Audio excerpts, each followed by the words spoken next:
अल्हम्दुलिल्लाह मैंने जितनी बार भी सफर किया, रमजान में भी सफर किया, मैंने तरावी अपने साथियों के साथ मक्के मुकर्रमा और मदीने तैयबा में अलग पढ़ी है। मैंने कोई नमाज उन बदअकीदों के पीछे नहीं पढ़ी। मुतअद्दिद बार मुबारक सफर में हाजिरी हुई, मगर कभी मैंने इन बदअकीदों के पीछे नमाज नहीं पढ़ी, इसलिए कि मैं जानता हूं जो नबी का गुस्ताख है खुदा उसकी नमाज कभी नहीं कबूल करेगा।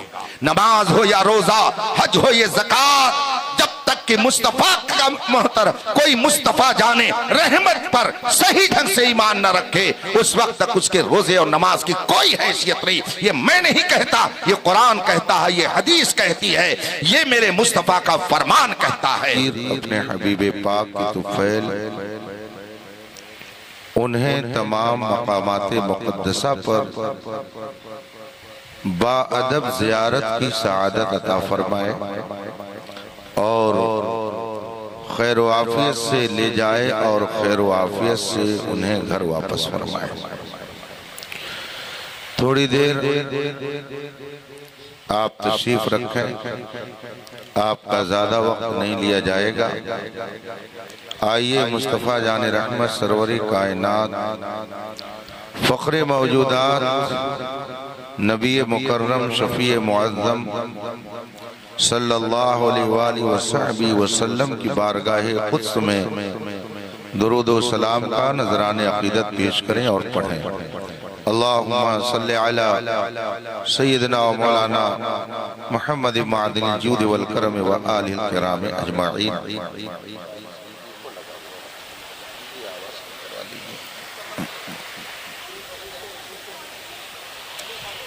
इनको जो है ये जाकिर साहब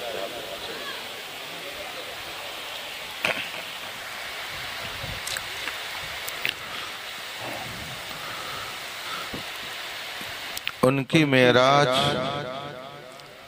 कि वो अपने खुदा तक पहुँचे, उनकी मेराज कि वो अपने खुदा तक पहुँचे, मेरी मेराज कि मैं उनके कदम तक पहुँचा।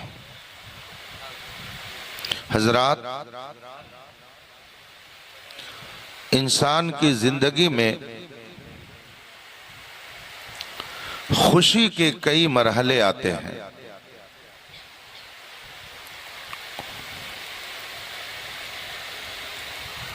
इंसान अपने किसी मकसद में कामयाब हो जाता है तो उसे सुकून मिलता है।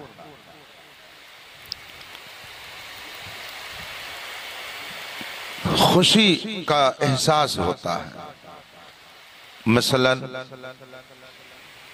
आदमी की ख्वाहिश थी कि मेरा मकान बन जाए और अल्लाह के फजल से उसका मकान बन गया तो उसे खुशी महसूस होती है। आदमी की चाहत थी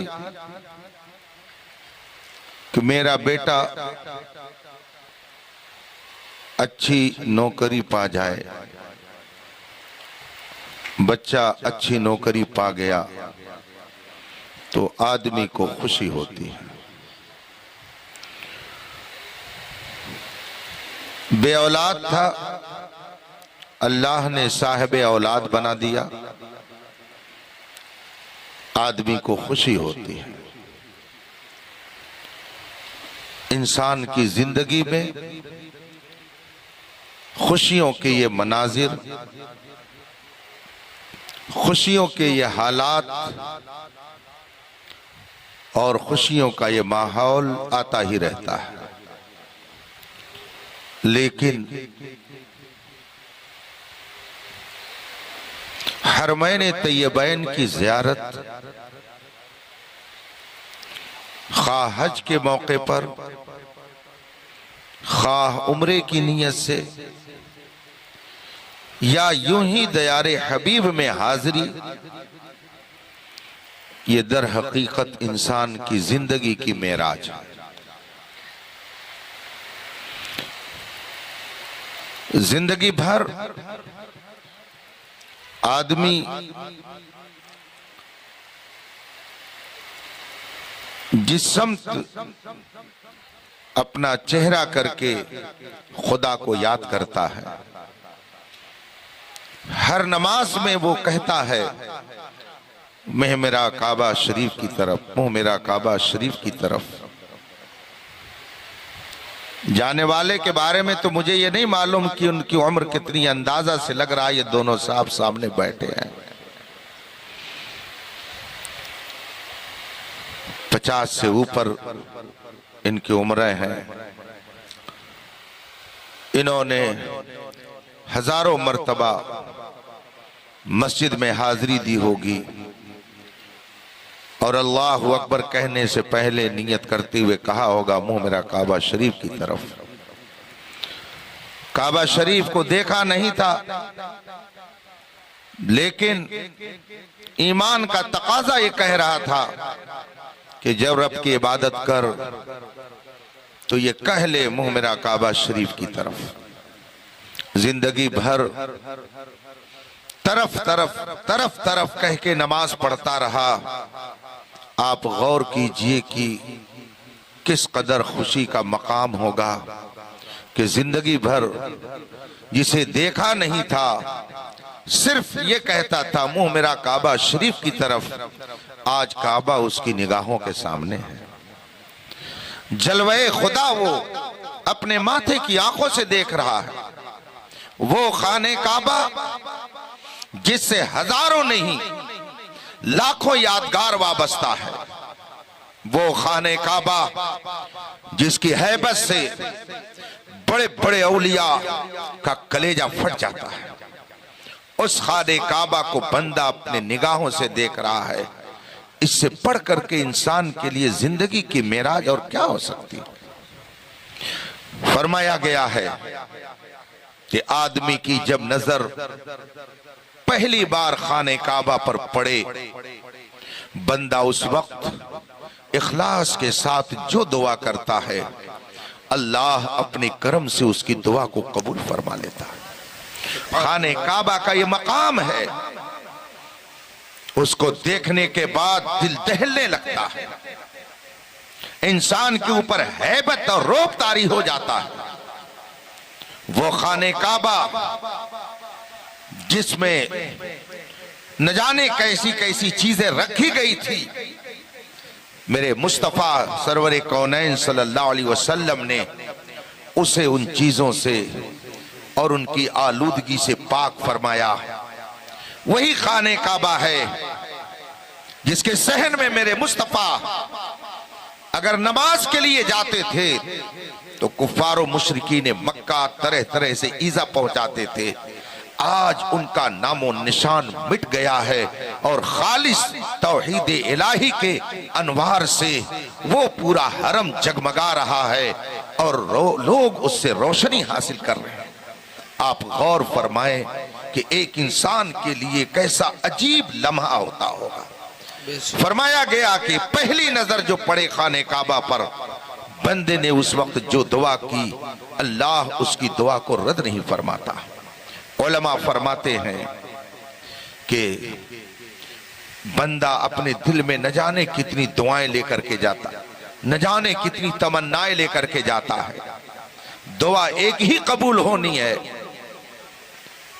तमन्ना लेकर के गया था बेटे की कामयाबी के लिए दुआ करेंगे, तमन्ना लेकर के गया था अपने मोहल्ले के लोगों के लिए दुआ करेंगे, अजीज व अकारिब के लिए दुआ करेंगे। दुआ एक ही कबूल होनी है। कौन सी दुआ वो करे? अब इसमें वो परेशान, उलमा ने ऐसे शख्स की परेशानी को दूर करने के लिए फरमाया कि खाने काबा पर जब नजर पड़े तो उस वक्त ये दुआ करे कि मौला मैं जो दुआ करूं तू कबूल फरमा। अगर बंदे ने ये दुआ की तो एक दुआ ये अगर कबूल हो गई तो इसके बाद जितनी दुआएं करेगा इसकी बरकत से उसकी तमाम दुआएं कबूल हो जाएंगी। वो रब जो अपने बंदों से उनकी शहरक से भी ज्यादा करीब है, उसकी रहमत इतनी वसी है, इतनी वसी है कि हजार जुर्म करने के बावजूद वो अपने बंदों पर अपनी रहमत का दरवाजा बंद नहीं करता है। आज माँ बाप के साथ अगर बेटा अच्छा सलूक करना बंद कर दे, वही माँ वही बाप जो पढ़ाई के पीरियड में अपने बेटे की तारीफ करते करते अपनी जबान को घिसा लेता था, बच्चे को पढ़ा रहा था, माँ भी मोहल्ले में फख्र से कहती थी मेरा बेटा बड़ा ज़हीन है, बाप भी कहता था मेरा बेटा बहुत अच्छा है।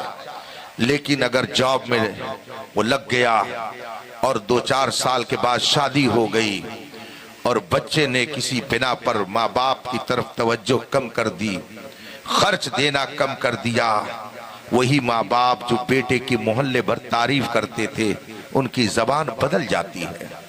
वो कहते हैं मेरा बेटा बिक गया है, मेरा बेटा नालायक हो गया, बड़ी मेहनत से पढ़ाया था मगर वो ऐसा निकल गया। जो जबान कल तक बेटे की तारीफ में खुलती थी आज बेटे की मजम्मत में खुलती है, इसलिए कि चंद साल बेटे ने अपनी तवज्जो माँ बाप की तरफ से हटा ली। मगर रब कितना बड़ा करीम है, कितना बड़ा रहीम है, कितना बड़ा मेहरबान है कि बंदा 1000 जुर्म करे मगर वो अपने रिस्क का दरवाजा बंदों पर बंद नहीं करता है। लाख जुर्म करे मगर वो रिस्क भी देता है, वो अमन भी देता है, वो रोजी भी देता है, दुनिया की हर जरूरत वो पूरी करता है। इसीलिए उसने फरमाया ऐ मेरे बंदे, अगर तू किसी काम का आगाज कर तो मेरे नाम से कर, मैं तुम्हें मार भी सकता हूँ, मैं तुम पर बिजली भी गिरा सकता हूँ, मैं तुम्हें आग में जला सकता हूँ, मैं तुम पर आग की बारिश कर सकता हूँ, मैं कहहार हूँ, मैं जब्बार हूँ, लेकिन मैं इसलिए तुमसे कह रहा हूँ कि तुम मेरे नाम से इब्तिदा करो, इसलिए कि मैं बड़ा मेहरबान हूँ, मैं रहमान और रहीम। आप गौर फरमाइए, उस दरबार में हाजिरी होती है हरम मक्का जाने वाले की, ये इंसान के लिए जिंदगी का एक अहम मोड़ होता है। मैं मुबारकबादी देता हूं कि ये उस घर की ज़ियारत करने के लिए जा रहे हैं जिसका जिक्र कुरान में यूं किया गया, इन्न अव्वल बैतिन उदिया लिन्नास लल्लज़ी बिमक्का, पूरी दुनिया में खुदा की इबादत के लिए जो सबसे पहला घर बनाया गया वो मक्का में है, जिसे खाने काबा कहा जाता है।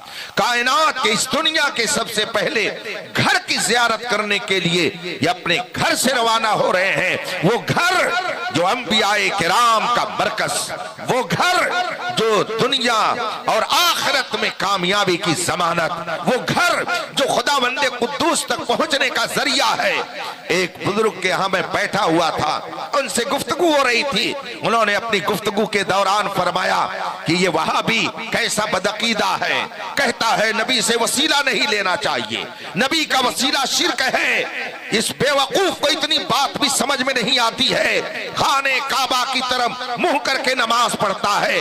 खाने काबा पत्थरों का बना हुआ एक मकान है, मगर नमाज में उसे कहना पड़ता है मुंह मेरा काबा शरीफ की तरफ। अगर ये खाने काबा का वसीला ना ले और नमाज खाने काबा की तरफ मुंह करके ना पढ़े तो इसकी नमाज नहीं होगी। अगर पत्थर की तरफ मुंह ना करे तो इसकी नमाज नहीं होगी। इसका मतलब है खुदा तक पहुंचने के लिए पत्थर को वसीला बनाता है। ये कितना बदबख्त है कि नबी के वसीले का इनकार करता है। अक्लमंद है वो सुन्नी कि जो पत्थर को वसीला बनाता है और जिसके सदक़े में पत्थर बना उसे भी वसीला। सुभान अल्लाह, सुभान अल्लाह। हमारी और आपकी सआदत है कि अल्लाह ने हमें और आपको सुन्नी सही अकीदा बनाया है और हमें बुजुर्गों के नक्शे कदम पर चलने के लिए उसने सआदत बख्शी है।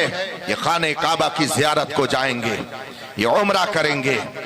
उम्रा दर हकीकत एहराम बांध कर खाने काबा का तवाफ कर लेना और फिर सफा और मरवा की सई कर लेना और उसके बाद में सर मुड़ा लेना है, यही उम्रा है। इसी को उम्रा कहा जाता है। आदमी ने अगर उम्रा कर लिया, रब्बे कदीर उसके गुनाहों को माफ फरमा देता है, उसके दर्जात बुलंद फरमा देता है, उसके नामे अमाल में नेकियों का इजाफा फरमा देता है। मगर याद रखिए, जिस तरह से मक्के मुकर्रमा और हरम काबा में एक नेकी करने पर 1,00,000 नेकी मिलती है। एक नेकी करेगा 1,00,000 नेकी मिलेगी। यूं ही अगर एक गुनाह करेगा तो 1,00,000 गुनाह उसके नामे अमाल में लिखा जाता है। यह भी याद रखिए कि अगर एक जुर्म करेगा तो उसको 1,00,000 जुर्म का गुनाह मिलेगा। इसीलिए बाज उलमा, बाज उलमा, बाज सूफिया जब पहुंचते थे तो जिस तरीके से बेद दरख्त कांपता है, खौफे इलाही से उनका जिस्म ऐसे ही कांपा करता था। बल्कि बाज लोगों के बारे में आया कि खौफे इलाही ऐसा तारी हुआ कि वो मक्के पहुंचे और फौरन उनके जिस्म से उनकी रूह परवाज। वो है मक्के मुकर्रमा। आज लोगों ने उसको पिकनिक का एक घर बना लिया है। शर्म की बात है कि जो लोग खाने काबा की ज़ियारत करते हैं और तवाफ करते करते सेल्फी बनाते हैं, गोया वो खुदा के घर के सामने जुर्म करके दुनिया वालों को अपना मुजरिम होना बताते हैं। इसीलिए रसूल पाक ने फरमाया एक जमाना ऐसा आएगा कि हज को लोग सिर्फ तफरीह के लिए करेंगे। हम अपने माथे की आंखों से देखते हैं। खुदा का शुक्र है मैंने तकरीबन 5 मरतबा हाजिरी की सआदत पाई है। मैंने बहुत ऐसे लोगों को देखा खाने काबा का तवाफ कर रहे हैं मगर वो फोन पर घर भी बात कर रहे हैं। इसने इतने से तो काम, इतने पर तो ज्यादा कोई जुर्म ना होता, लेकिन वो यहाँ क्या कर रहे हैं, घर वो दिखा रहे हैं, दोस्त को दिखा रहे हैं, देखो मैं तवाफ कर रहा हूँ, देखो मैं हजर अस्वद को चूम रहा हूँ, देखो अब मैं ये कर रहा हूँ। गोया वो इबादत करने के लिए नहीं गया, फैशन के तौर पर अपनी इन हरकतों को घर वालों को दिखाने के लिए गया। ऐसे उम्रे हो या हज हो, रब्बे कदीर उसके मुंह पर उसको मार देगा। इसलिए जो खुदा की बारगाह में जाए तो खौफे खुदा लेकर के जाए और वही लेकर के आए। अल्लाह तबारक व तआला इन्हें बाअदब उम्रा की सआदत नसीब फरमाए, आमीन सुम्मा आमीन। और उस घर का एहतराम करने की सआदत बख्शे। ये जब जाएंगे और हरम काबा में इनका दाखिला होगा, मस्जिद हराम में ये जब दाखिल होंगे तो इनको चारों तरफ से न जाने कितने गेट नजर आएंगे। किस गेट से दाखिल हुए, किस गेट से निकल गए, इन्हें एक हफ्ते में भी अंदाजा नहीं होगा। 2-4 रोज में अंदाजे की क्या बात। पूरी दुनिया सिमट करके हरम काबा में आपको नजर आएगी। पूरी दुनिया के लोग हाथ फैलाए, कोई आंखों से आंसू बहा करके अपने गुनाहों को धुल रहा होगा। ये सारे मनाजिर ये अपने माथे की आंखों से हरम काबा में देखेंगे। फरमाया गया अगर वहां कोई जुर्म कर रहा है, कोई खता कर रहा है तो दिल में तो कह लीजिए अल्लाह इसकी इस्लाह फरमाए, मगर वहां उस पर कुछ तबसरा न कीजिए, इसलिए कि वहां अपने जुर्मों को देखा जाए, दूसरों के जुर्म को देखने का वो वक्त नहीं है। इसलिए जो वो कर रहा है उसकी सजा वो पाएगा। आप नेकियां समेटें ताकि रब्बे कदीर आपको गुनाहों से पाको साफ फरमा दे। खाने काबा के साथ हजारों यादें वाबस्ता। अगर ये पहले गए होंगे तो इन्हें बताने की जरूरत नहीं है, लेकिन अगर ये पहली मर्तबा जा रहे होंगे तो हमारे काजी शरीयत साहब इनको सारे मसाइल बताएंगे कि किस तरीके से इन्हें खाने काबा के सामने हाजिर होना है। ये वहां देख करके अपना रंग न बदलेंगे, वहां के लोगों की हरकतें देखकर वैसी हरकतें न करेंगे, इसलिए कि वहां न जाने कितने बेअदब गुस्ताख भी पड़े रहते हैं। मैंने खुद अपने माथे की आंखों से देखा। खाने काबा सामने है, हम लोग हिंदुस्तान में रहते हैं मगर हिम्मत नहीं होती है कि हम किबला की तरफ पैर करके सो जाएं। कोई सोता है तो उसको बुरा माना जाता है। हमारे दिल में ये एहतराम काबा है, मगर कितने गुस्ताख ऐसे हैं खाने काबा के सामने ऐसे पैर फैलाकर और कुरान करीम को अपने पैर पर रखकर पढ़ते रहते हैं और समझते हैं कि हमने एक कुरान खत्म कर लिया। ऐसे लोग वो हैं जिनके बारे में मेरे मुस्तफा ने फरमाया यक़रऊन अल कुरान वलाकिन ला यतजावज़ु अन हनाजिरिहिम। ऐसे बहुत से लोग होंगे जो कुरान पढ़ेंगे मगर कुरान उनके हलक के नीचे नहीं उतरेगा। इसलिए कि कुरान का पढ़ना, नमाज का पढ़ना, हदीस का पढ़ना, शरीयत पर अमल करना, इन सब का दारो मदार अदब पर है। मन ला अदब लह ला ईमान लह। जिसके पास अदब नहीं है उसके अंदर ईमान की दौलत नहीं आ सकती है। इसलिए देख करके आप ऐसा मत करेंगे कि यहाँ चलता है, ये कहने से काम नहीं चलता कि यहाँ चलता है। शरीयत सब जगह एक है। ऐसा नहीं है कि अरबों के लिए अलग हुक्म है, अजमों के लिए अलग हुक्म है। जो हुक्म अरबों का है वही हुक्म अजमियों का है। दुनिया के हर मोमिन पर लाजिम है कि वो खाने काबा का एहतराम करे, उसकी तक़द्दुस की हिफाजत करे। इसलिए जो लोग हरम काबा में पहुंच करके, मस्जिद हराम में पहुंच करके इस तरह की बेअदबी करते हैं, समझ लीजिए कि ये सिर्फ हलक से कुरान पढ़ते, जबान से कुरान पढ़ते हैं, मगर इनके हलक के नीचे कुरान नहीं उतरता है। बाज लोग इस शुबह में पड़ जाते हैं, बड़ा अच्छा कुरान पढ़ता है, अरे ये तो हरम का इमाम है। याद रखिए, ईमान की पहचान ये है कि दुनिया के किसी गोशे में रहे, मगर जो सच्चा अकीदा है उसी पर कायम रहे। यही यकीन, यही ईमान आपको दुनिया और आखिरत में निजात देगा।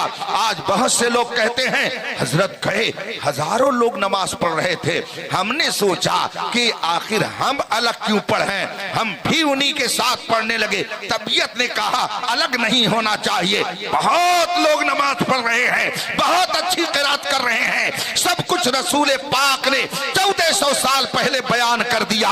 ऐसे लोग आएंगे, जब वो नमाज पढ़ेंगे तो तुम उनकी नमाजों को देखकर अपनी नमाजों को बेकार समझोगे। ये कुरान इस तरह से पढ़ेंगे कि तुम उनकी तरफ मुतवज्जे हो जाओगे, लेकिन कुरान इनके हलक के नीचे नहीं उतरेगा। बल्कि एक जगह फरमाया गया, रुब्बा तालिल कुरान वल कुरान यलअनहु, बहुत से ऐसे लोग हैं कि जो कुरान पढ़ेंगे मगर कुरान खुद उनके ऊपर लानत करेगा। ये मेरे मुस्तफा ने फरमाया। तो आखिर वो कौन लोग हैं?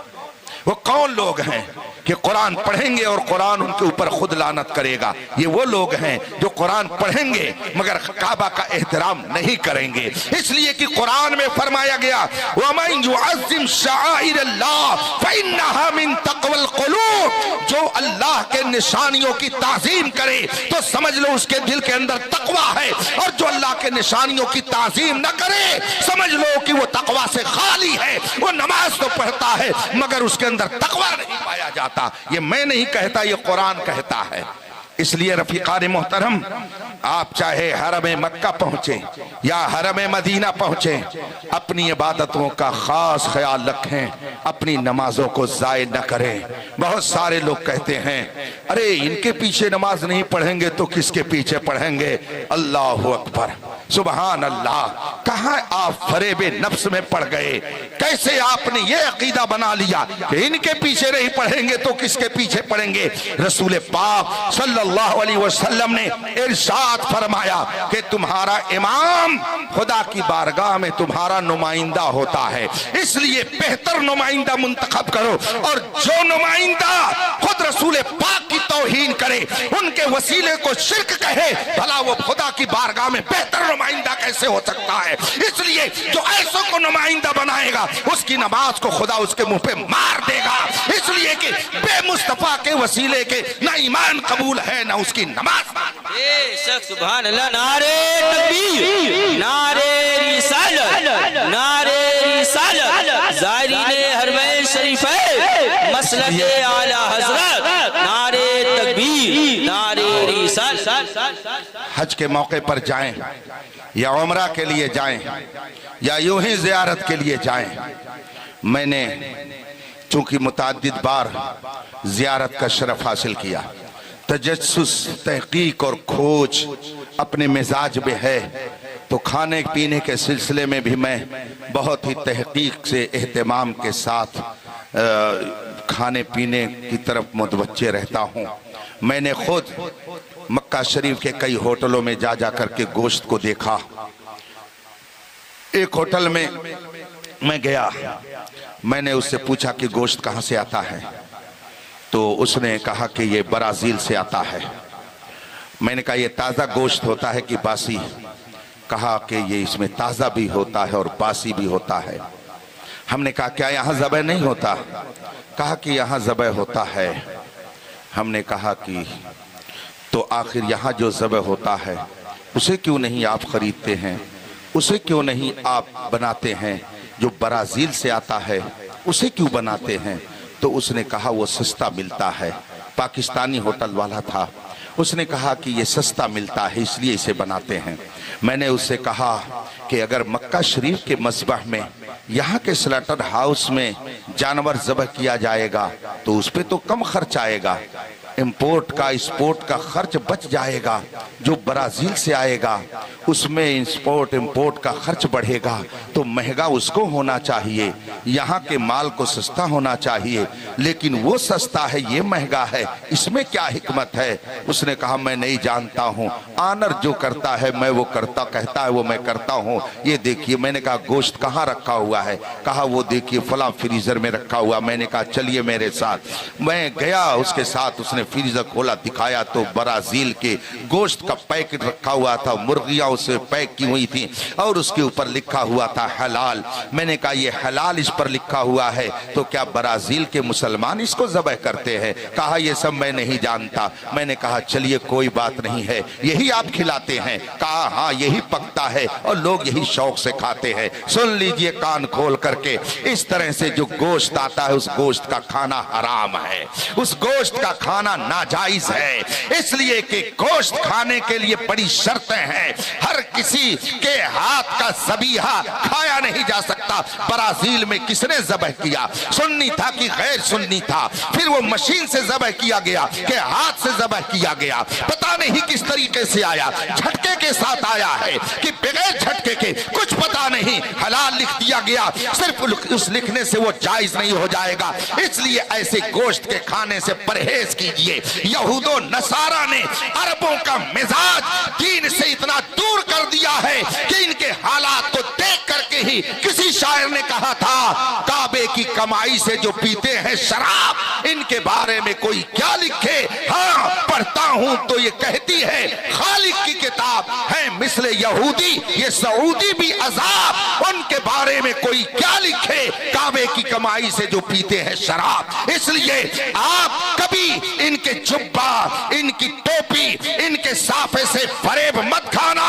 जिस तरीके से कोई शरबते रूहे अफजा में जहर पिलाए, उसी तरीके से वहाबियत और नजदियत ने मुसलमानों को वहाबियत का जाम पिला करके रसूल पाक से इनका रिश्ता तोड़ डाला है। यही वजह है बेगैरती, बेहयाई जिस कदर यूरोप ममालिक में थी, अरबों ने वो सब अपने यहाँ दाखिल कर ली। तुम्हें काली घटाओं का नहीं पहचानना आया, नशीमन से धुआं उठता है, तुम कहते हो सावन है।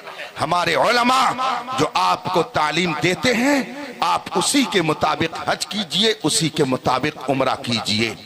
जब आप उम्रा से फारिग हो जाएंगे तो इंशाअल्लाह गुनाहों से पाक साफ होकर के अब चलेंगे रोज़े रसूल की तरफ, जिनके बारे में मेरे आला हजरत फरमाते हैं हाजियो आओ शहंशाह का रोजा देखो, काबा तो देख चुके काबे का काबा देखो।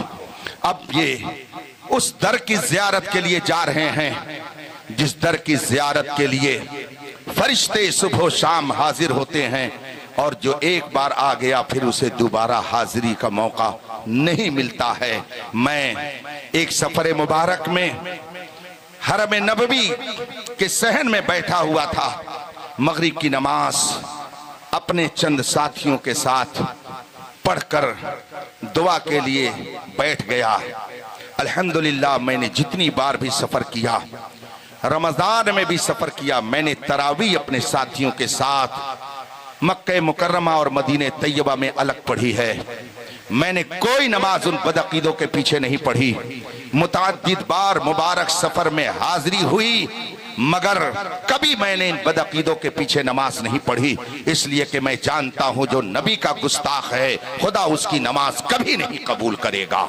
नमाज हो या रोजा, हज हो या ज़कात, जब तक कि मुस्तफा का मोहतर कोई मुस्तफा जाने रहमत पर सही ढंग से ईमान न रखे, उस वक्त तक उसके रोजे और नमाज की कोई हैसियत नहीं। ये मैं नहीं कहता, ये कुरान कहता है, ये हदीस कहती है, ये मेरे मुस्तफा का फरमान कहता है।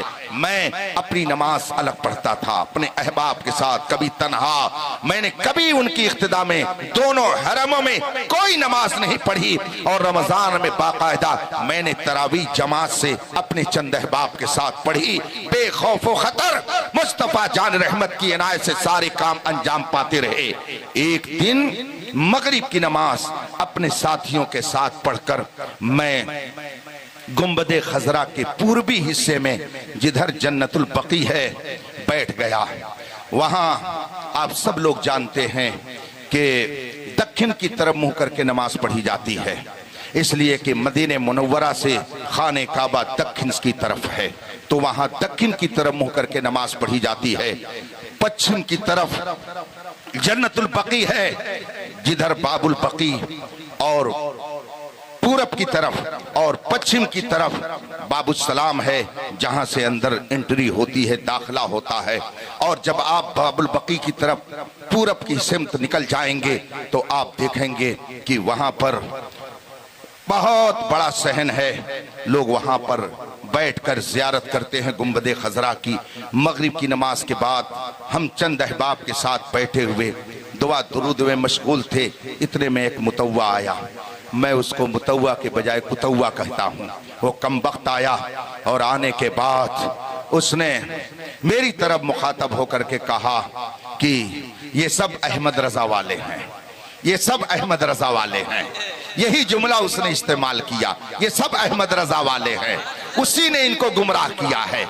जब उसने लफ्ज़ गुमराह इस्तेमाल किया, चूंकि अदब भी मलहूज रखना लाजिम है, हरम की जमीन और कदम रख के चलना, अरे सर का मौका है वो जाने वाले, उस मोहतरम जमीन पर बुलंद आवाज निकालना भी बेअदबी है। लेकिन जब उसने कहा इन सबको अहमद रजा ने गुमराह किया है, तो मैंने बहुत ही आहिस्ता अंदाज में उससे कहा कि बताइए मौलाना अहमद रजा ने आपका क्या बिगाड़ा है, उन्होंने क्या आपको कह दिया, वो तो यहाँ है भी नहीं, उन्होंने कैसे गुमराह कर दिया, आप उनको क्यों इस तरह की बातें कह रहे हैं। तो वो कहता क्या है कि मैंने देखा तुम लोगों ने मगरिब की नमाज पढ़ी है और किबला की तरफ मुंह करके पढ़ी, लेकिन जब दुआ करने की बारी आई तो तुम सब लोगों ने गुंबदे खजरा की तरफ मुंह कर लिया, और मैं बहुत देर से देख रहा हूं तुम उसी तरफ मुंह करके बैठे हो। और मैंने अहमद रजा का हदायत बख्शिश पढ़ा है,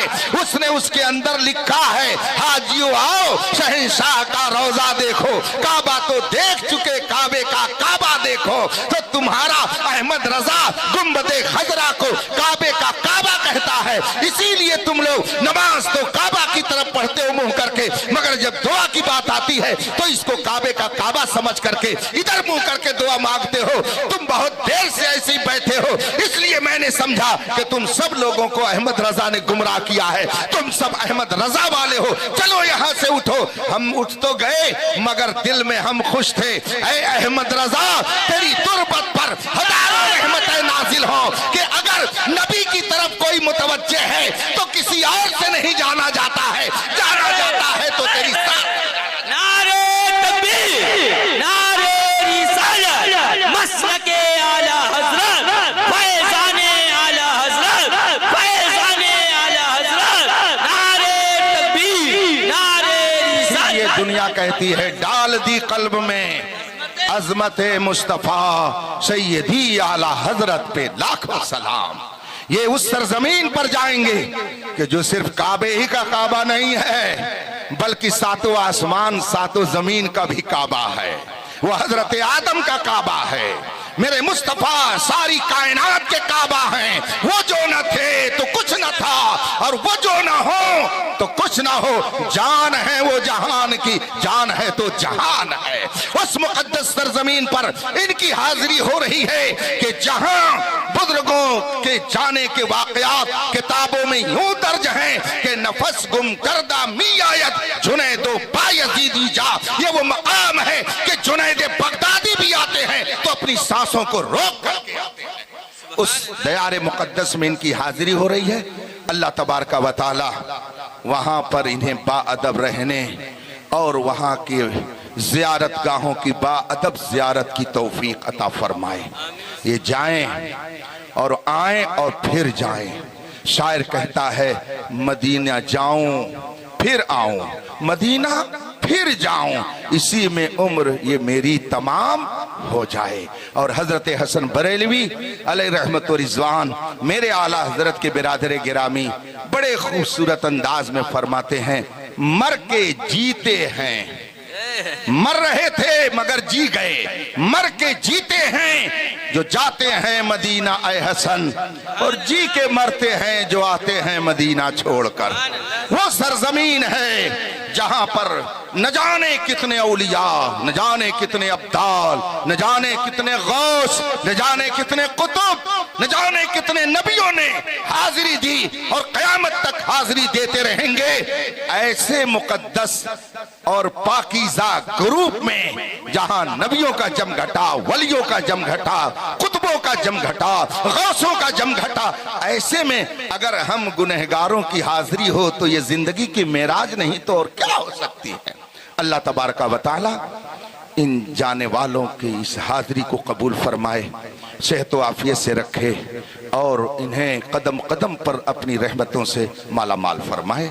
मैं आप सबका शुक्रगुजार हूँ कि आपने रात के इस वक्त में मुझे सुना जबकि 3 बजने वाले हैं। अल्लाह तबारका व तआला इस शहर की हिफाजत फरमाए और यहाँ के मकीनों की हिफाजत फरमाए, अहले ईमान की हिफाजत फरमाए, और जिन हजरात ने इस महफिल को सजाने में किसी भी तरह से हिस्सा लिया, रब्बे कदीर उन्हें भी अपने और अपने महबूब के घर की ज़ियारत नसीब फरमाए। मदीना जाके बस इतना प्याम कह देना, मेरे हुजूर से मेरा सलाम कह देना, चढ़ा के फूल अकीदत के दर पे ए हाजी तड़प रहे हैं तुम्हारे गुलाम कह देना। वाखिर दावाना अनिल हम्दुलिल्लाह।